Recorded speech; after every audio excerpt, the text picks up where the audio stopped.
స్తుతించెదము. నేను నా ఇల్లు నా ఇంటి వారందరూ మానక. ఎవరండి ఈయన? అపోస్తలుడైన పౌలు తాను బ్రతుకు దినములన్నీ తానుకున్న ఆస్తి గాని అంతస్తు గాని తానుకున్న కుటుంబాన్నే గాని ప్రతిదీ కూడా ఒకవేళ క్రీస్తు ముందలకి వస్తే గనక అవన్నీ ఎంతగా ఎంచుకున్నారంట. మరి మనం ఎలా ఉన్నామని అంటే లేదు క్రీస్తు తర్వాత లేకపోతే దేవుని యొక్క వాక్యం తర్వాత ముందర నాకు ఈ లోకంలో ఉన్న అన్నీ కావాలి, వాటి కోసం పరుగులు తీసేవారుగా ఉన్నాం. We are running for this worldly desires. We are running for this worldly desires. కానీ దేవుడు అంటాడు, అపోస్తలుడైన పౌలు అంటాడు, I'm not running for this world desires, I'm running for the crown, the gift. మన యొక్క గురి ఎలా ఉండాలి అంటే దేవుని యొక్క బహుమతి కోసం పరిగెత్తే వారుగా ఉండాలి. మేము జస్ట్ 25 సంవత్సరాలు కలిగి ఈ యొక్క దేవుని బహుమానం కోసం మేము ప్రతి ఒక్క ఊరు పరుగులు చేస్తున్నాం. మీ నుంచి మేము ఏది ఆశించి కాదు, మీ నుంచి మేము డబ్బు ఆశించి కాదు. ఇక్కడికి వచ్చి మేము సువార్త చేస్తున్నాం అని అంటే ఈ యొక్క మంచి వాక్యాన్ని మీరు వినవలసిందిగా కోరుతున్నాం. ఇదే మాకు దేవుడి నుంచి వచ్చే ఒక పెద్ద బహుమానం. మీరు మీ ఆస్తులు అంతస్తులు లేకపోతే మీకున్న వాటి నుంచి తీసుకొచ్చి మాకేమీ అవసరం లేదు. ఇక్కడ ఈ యొక్క వాక్యాన్ని శ్రద్ధ కలిగి ఉంటే అదే మాకు పెద్ద బహుమానం అని చెప్తున్నాం. ఇక్కడ ఇంత మంచి వాక్యమును మేము విత్తడానికి వచ్చి ఉంటే ఇళ్లలో కూర్చొని సీరియల్ చూస్తున్నా మీకు నేను చెప్తున్నా, దేవునికి విరోధంగా ఉంటున్నారు. దేవుని యొక్క ఉగ్రతను మనం తెచ్చుకునేవారు ఉన్నాం. యాకోబు రాసిన పత్రికలోనే 3వ అధ్యాయము 13వ వచనం నుంచి మనం చదువుకోగలిగితే, మీలో జ్ఞాన వివేకములు గలవాడెవడు? వాడు జ్ఞానముతో కూడిన సాత్వికము గలవాడై తన యోగ్యమైన ప్రవర్తన వలన తన క్రియలను కనపరచవలెను అని చెప్పేసి ఎంతో స్పష్టంగా మాట్లాడతాను. యోగ్యమైన ప్రవర్తన కలిగి క్రియలను చూపించాలంట. దేవుడు మన యొక్క విశ్వాసమే కాదండి చూసేది. దేవా దేవా దేవా దేవా అని మనం ప్రతిరోజు ప్రార్థన చేస్తున్నాం చూడండి, అదొక్కటే కాదు దేవుడు చూసేది. మరి ఏం చూస్తున్నారు అని అంటే మన యొక్క క్రియలు, దేవుని యొక్క కన్ను దృష్టి, దేవుని యొక్క ఆ యొక్క చూపు అనేది మన మధ్య అన్ని వేళలా ఉంటుంది. ప్రతి క్షణం ప్రతి నిమిషం కూడా మన మీద ఉంటుంది. మనం ఎక్కడ దాక్కొని ఉన్నా సరే ఆ యొక్క దేవుని దృష్టి అంట మన మీద ఉంటుందంట. దేవుడు మనల్ని చూసేటప్పుడు మన యొక్క క్రియలు ఎలా ఉండాలి అని అంటే ఆయనకి యోగ్యమైనవిగా ఉండాలి, మంచిగా ఉండాలి, ఆయన మెచ్చుకునేవిగా ఉండాలి, ఆయన ఇష్టపడేవిగా ఉండాలి. కానీ మన యొక్క క్రియలు ఎలా ఉంటాయి అని అంటే ఈ లోకమును అనుసరించుచు వీటిలో ఉన్న ఆనందాల్ని వెతుక్కుంటూ, సమయం నాకు తెలిసి 6 దాటిందండి. 6 దాటిందంటే సీరియల్ టైం. ఇక్కడ దేవుని యొక్క మాటలు ఎంత చక్కగా మీకు వినిపిస్తుంటే ఈ యొక్క సీరియల్ టైం కాబట్టి ఇంట్లోకి వెళ్ళి కూర్చొని చక్కగా సీరియల్ చూసేవారు కూడా చాలా మంది ఉన్నారు. నేను వాళ్ళకి చెప్తున్నా, దేవుని యొక్క దృష్టి వాళ్ళ పైన అనుక్షణము ఉంటది. వాళ్ళ యొక్క క్రియల్ని అనుక్షణము దేవుడు చూస్తూ ఉంటాడు. మనం ఇప్పుడు ఏం చేస్తున్నాం, ఇక్కడ దేవుని మాటలు వినిపిస్తున్నా సరే భయము లేకుండా భక్తి లేకుండా సరే ఇంట్లోకి వెళ్ళి సినిమాలు పెట్టుకొని సీరియల్ పెట్టుకొని చూస్తున్నామంటే దేవునికి ఎంత విరోధముగా, దేవునికి ఎంత దూరంగా మనం పరుగులు తీసేవారు ఉన్నాము అంటే మన యొక్క జీవితాలంట నాశనానికి వెళ్తే తద్వారా నరకాన్ని తెచ్చుకునే వారుగా ఉన్నామంట. ఒకసారి జ్ఞాపకం ఉంచుకోవాలండి, మన యొక్క జీవితాల్ని దేవుడు క్షుణ్ణంగా పరిశీలిస్తాడు. ప్రతి క్షణము కూడా ఆయన మనల్ని అబ్జర్వ్ చేస్తాడు. He is watching us every minute. మనల్ని ప్రతి నిమిషము కూడా ఆయన చూస్తా ఉంటాడంట. మరి మన ప్రవర్తనలు ఎలా ఉంటున్నాయి అనేది మనం ఒకసారి జ్ఞాపకం చేసుకోవాలి. యోగ్యమైన ప్రవర్తనని మనం ఆయనకి కనపరిచేవారుగా ఉండాలంట. ఆ యొక్క క్రియలు ఆయన మెచ్చేవిగా ఉండాలంట. కానీ మన యొక్క క్రియలు ఎలా ఉంటాయి అంటే చిచ్చి అనేవిగా ఉన్నాయండి. లేవంటారా? ఎవరికి వాళ్ళకు ఒకసారి క్వశ్చన్ చేసుకోగలిగితే, ఎవరికి వాళ్ళకు ఒకసారి ప్రశ్న వేసుకోగలిగితే మన యొక్క జీవితాన్ని దేవుడు చిచ్చి అనేటట్టు ఉన్నాయంట. మరి మనం అలా ఉండకూడదు. దేవుని దగ్గరికి మనం వెళ్ళినప్పుడు సంఘాలకి మనం క్రైస్తవులు అయ్యి ప్రతి ఆదివారం సంఘానికి మానక వెళ్తూ చక్కగా కూర్చొని దేవుని వాక్యాన్ని వింటున్నాం. మన బతుకులు మారుతా ఉండాలండి, మన యొక్క జీవితాలు మారుతా ఉండాలి. ఈ యొక్క లోకంలో ఉన్న ఆశలు ఈవులు మనం వాటి కోసం వెంటపడేవారుగా ఉన్నామా, నరకాన్ని తెచ్చుకునేవారుగా ఉన్నాం అన్నమాట. ఇంకా మనం చూసుకోగలిగితే అదే 3వ అధ్యాయము 14వ వచనంలో ఏమనంటుందంటే, సత్యమునకు విరోధముగా అబద్ధమాడవద్దు అని చెప్పేసి మనకి ఎంతో స్పష్టంగా ఉంది. సత్యమునకు అబద్ధమాడవద్దు అని అంటే దాని అర్థం అబద్ధమాడవద్దు అని చెప్పేసి మనకి ఎంతో స్పష్టంగా తెలుస్తుంది. మరి పొద్దున్న లేచిన కాడి నుంచి మనం చేసే పనులు ఏంటి అని అంటే అబద్ధంతో మొదలు పెడతామంటాం. అబద్ధం ఆడేవారుగా మనం ఉంటే కనుక దేవుని యొక్క ఉగ్రత మన మీద తెచ్చుకుంటాం అనేది ఒకసారి జ్ఞాపకం ఉంచుకోవాలండి. మనం దేవునికి దాసులై ఉండాలి, దెయ్యములకు దాసులుగా ఉండకూడదు. మన యొక్క క్రియలు దేవుడు చూస్తూ ఉంటాడు కాబట్టి ఆయన మెచ్చుకోవాలండి మనల్ని. మన పిల్లలు తప్పు చేస్తే వాళ్ళని దండిస్తాం కదా, అదే విధంగా దేవుడు కూడా దండిస్తాడు మనల్ని. ఒక్కొక్కసారి మనం బ్రతుకుతున్నామంటే సరిపోదు, క్రైస్తవులని చెప్పుకుంటున్నామంటే సరిపోదు, మనం ఆ యొక్క క్రైస్తవ విలువలని క్రైస్తవులు అని చెప్పుకుంటే సరిపోదు. ఆ యొక్క క్రైస్తవుడిని నా ప్రవర్తన ఇది, మనం రోడ్డు మీద నడుచుకుంటూ వెళ్తుంటే ఇంకొక క్రైస్తవుడు చూడని, అన్యుడు చూడని, ఎవరు చూసినా సరే క్రైస్తవుడు అంటే వీడిలా జీవించాలి అనేది ఉండాలని. కానీ మన యొక్క బ్రతుకులు ఎలా ఉంటాయనంటే సంఘానికి వెళ్తాం, వచ్చేస్తాం, ఆదివారం అవుతుంది, సోమవారం అవ్వగానే మళ్ళీ మొదలు మద్యం సేవించడం, బూతులు ఆడడం, పోకిరి మాటలు మాట్లాడడం, ఇవన్నీ కూడా చేస్తాం. ఈ లోకీయులు ఇంకా మనం చూసుకోవాలంటే సంఘానికి వెళ్ళి వచ్చి రాగానే ఫస్ట్ మనం చేసే పని ఏంటంటే టీవీని ఆన్ చేసి టీవీలో ఉన్న ఆనందమైన వాటిని, ఈ యొక్క కాసేపు ఆనందించే ఈ జబర్దస్త్ లాంటివి, సీరియల్ లాంటివి, సినిమా లాంటివి పెట్టుకొని వెంటనే చూస్తాం. ఇంకా సంఘానికి వెళ్ళి అక్కడ వాక్యం వినవలసిన అవసరం ఏంటనేది నాకు అర్థం కాదు. మనం క్రైస్తవులు అన్నాక దేవుని అనుక్షణము గణపరిచేవారుగా ఉండాలి. We should praise the lord every minute and every second. కానీ మనం ఎలా ఉన్నామంటే దెయ్యముల్ని గణపరిచేవారు ఉన్నాం. ఎందుకు దెయ్యములు గణపరిచేవారు ఉన్నామని అంటే క్రైస్తవులని పేరు పెట్టేసుకుంటాము, కానీ చేసేవన్నీ దేవునికి వ్యతిరేకమైన కార్యములు, ఈ లోక కార్యాలు చేసేవారుగా మనం ఉంటే కనుక మనం దెయ్యములు కార్యములు చేసిన వారుగా ఉన్నాం.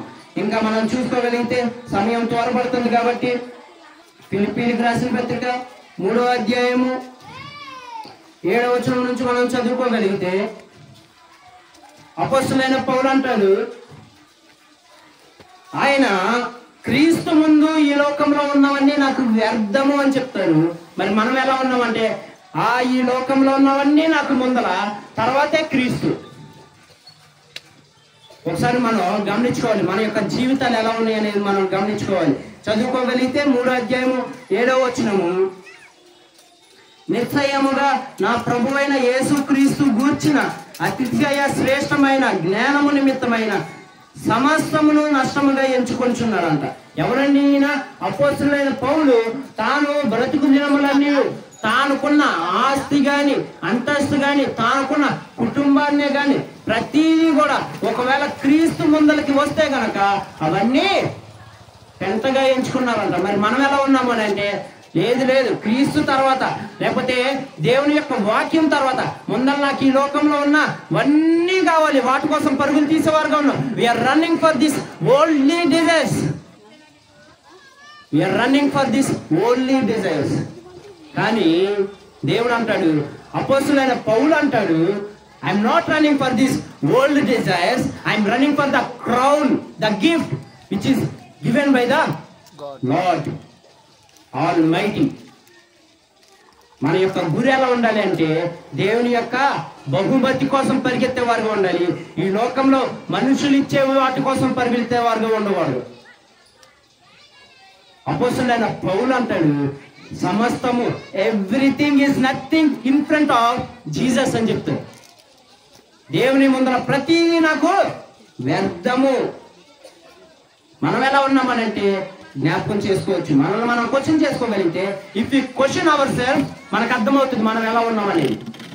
ఇంకా మనం చూసుకుంటే అదే 14వ వచనము, క్రీస్తు యేసునందు దేవుని ఉన్నతమైన పిలుపునకు కలుగు బహుమానమును పొందవల్లని గురి ఎద్దకే పరుగెత్తుచున్నానంట. He is running through for the gift which is given by the God. దేవుని యొక్క బహుమానం కోసం ఆ యొక్క గురి చూసుకొని పరిగెడుతున్నాడు, కానీ ఈ లోకంలో ఉన్న ఆనందాలను చూసి పరిగిలి తీయట్లా. We are just 25 years old. మేము జస్ట్ 25 సంవత్సరాలు కలిగి ఈ యొక్క దేవుని బహుమానం కోసం మేము ప్రతి ఒక్క ఊరు పరుగులు తీస్తున్నాం. మీ నుంచి మేము ఏది ఆశించి కాదు, మీ నుంచి మేము డబ్బు ఆశించి కాదు. ఇక్కడికి వచ్చి మేము సువార్త చేస్తున్నాం అని అంటే ఈ యొక్క మంచి వాక్యాన్ని మీరు వినవలసిందిగా కోరుచున్నాం.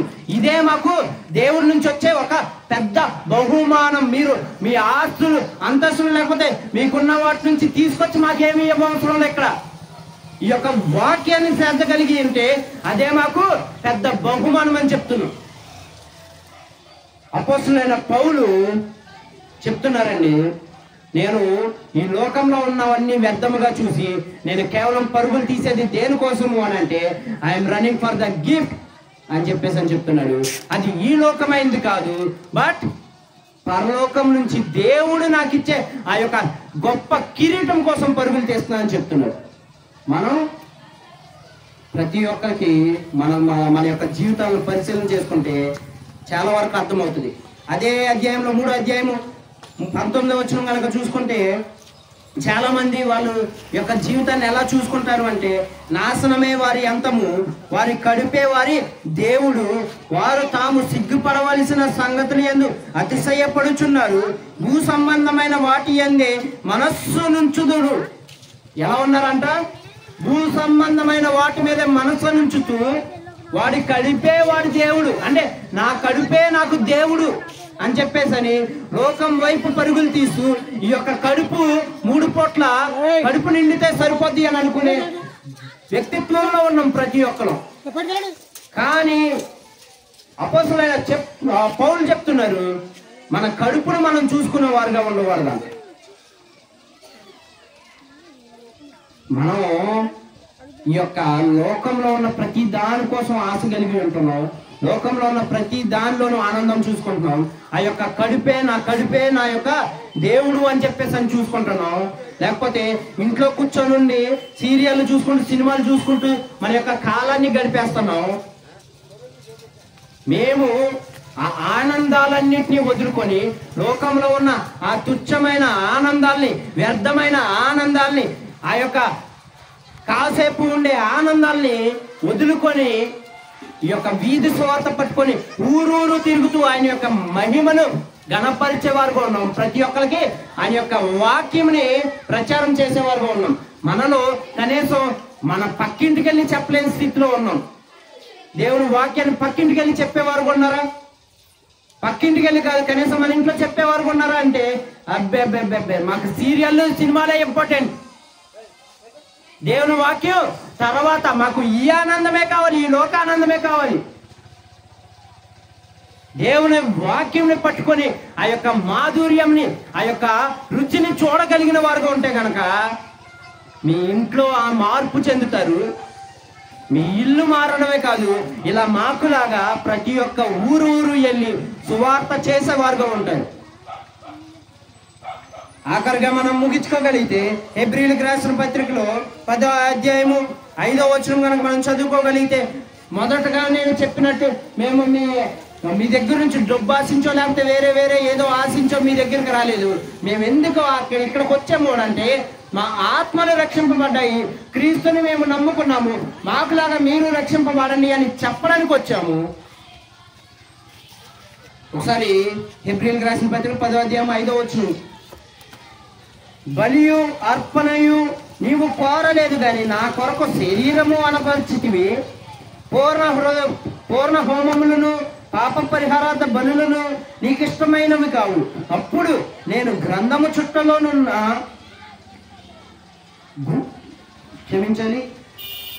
అప్పుడు నేను గ్రంథపు చుట్టలోనున్న గూర్చి రాయబడిన ప్రకారము దేవా నీ చిత్తము నెరవేర్చుటకు ఇదిగో నేను వచ్చి ఉన్నానంటిని. ఎలా ఉన్నారంట? దేవా నీ చిత్తమును నెరవేర్చుటకు. What I am here to fulfill your will. Whatever the will you have given to us, we are here to fulfill that. దేవుని యొక్క చిత్తముని నెరవేర్చుటకు, పరిపూర్ణము చేయుటకు మేము ఇక్కడికి వచ్చి ఉన్నాము. మేము మీ యొక్క ఆస్తిలో నుంచి, మీ యొక్క ధనంలో నుంచి రూపాయి ఆశించి కాదు మేము ఇక్కడికి వచ్చింది.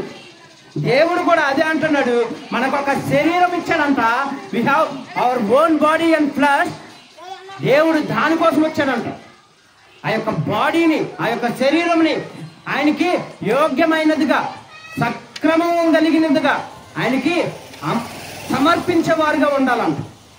మీ యొక్క బలులు కానీ, మీ యొక్క పూర్ణ హోమములు కానీ, మీ యొక్క ఆస్తులు కానీ, మీ యొక్క అర్పణలు కానీ మేము కోరలేదు అని చెప్పేసి మనకి ఎంతో స్పష్టంగా తెలుస్తుంది. దేవుడు అంటాడు, మనల్ని ఏమీ ఇవ్వద్దమ్మా, మీరు డబ్బు కూడా ఇవ్వద్దమ్మా, సంఘానికి వెళ్ళి మీరు కానికేసినా ఎక్కిపోయినా ఉపయోగం లేదు. కానీ మీ యొక్క శరీరం ఉంది కదా, ఆ శరీరము నాశనముకు వెళ్ళకోకుండా దాన్ని కాపాడుకునేవారుగా ఉండండి. ఆ యొక్క శరీరము నరకానికి వెళ్ళకోకుండా దాన్ని రక్షించేవారుగా ఉండండి. దాన్ని పరలోకానికి తీసుకెళ్లేవారుగా ఉండండి. శరీరంలో ఒక ఆత్మ ఉంది, చనిపోయిన తర్వాత ఆత్మకి మళ్ళీ జీవం ఉంది.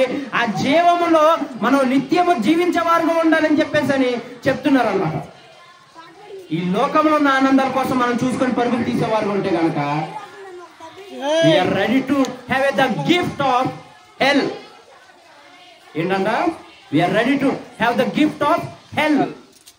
శరీరాశల్ని కనుక మనం చూసుకొని పరుగులు తీసేవారుగా ఉంటే కనుక మనం నరకాన్ని తెచ్చుకునేవారుగా ఉన్నాం. నరకం అనే గిఫ్ట్ ని మనం పొందుకునేవారుగా ఉన్నాం. If we are ready to submit our life to the Jesus, ఏంటంట? If we are ready to submit our life to the Jesus, దేవునికి మన యొక్క జీవితాన్ని కనుక సమర్పించేవారు ఉంటే we are ready to take the gift from the God is a heaven. ఏంటంట?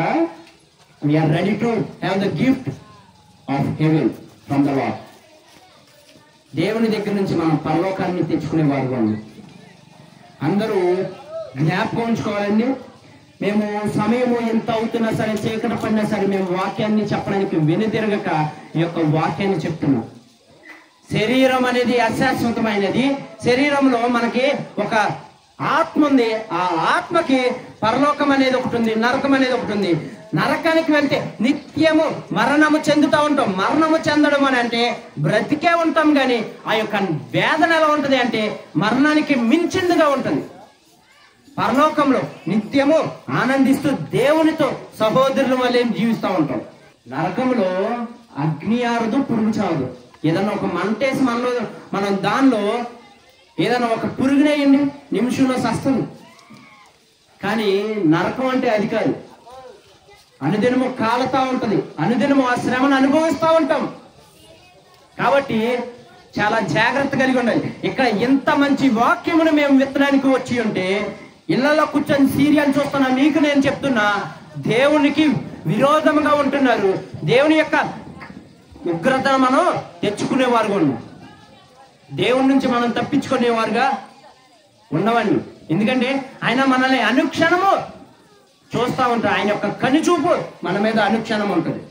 అందరూ శ్రద్ధ కలిగి చెప్పిన అంశాలని జ్ఞాపకం చేసుకోవాల్సిందిగా కూర్చున్నాం. మరి ఒకసారి చెప్పిన అంశంలో ఉన్న మెయిన్ పాయింట్స్ మీకు చెప్పి ముగిస్తానండి. మనం దేవునికి ఇష్టంగా ఉండాలి. ఇష్టంగా ఉండి ఆయన దగ్గరికి మనం వచ్చినయల్లా దేవుడు మన దగ్గరికి వస్తాడు.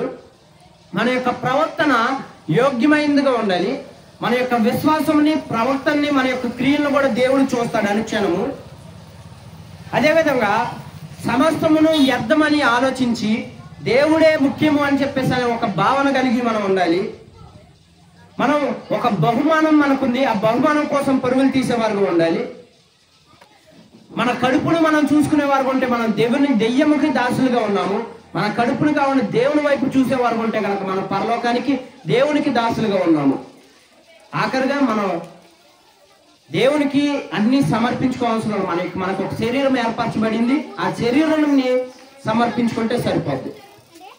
దేవుడు ఈ మాటల్ని దీవించుగాక. ఆమేన్.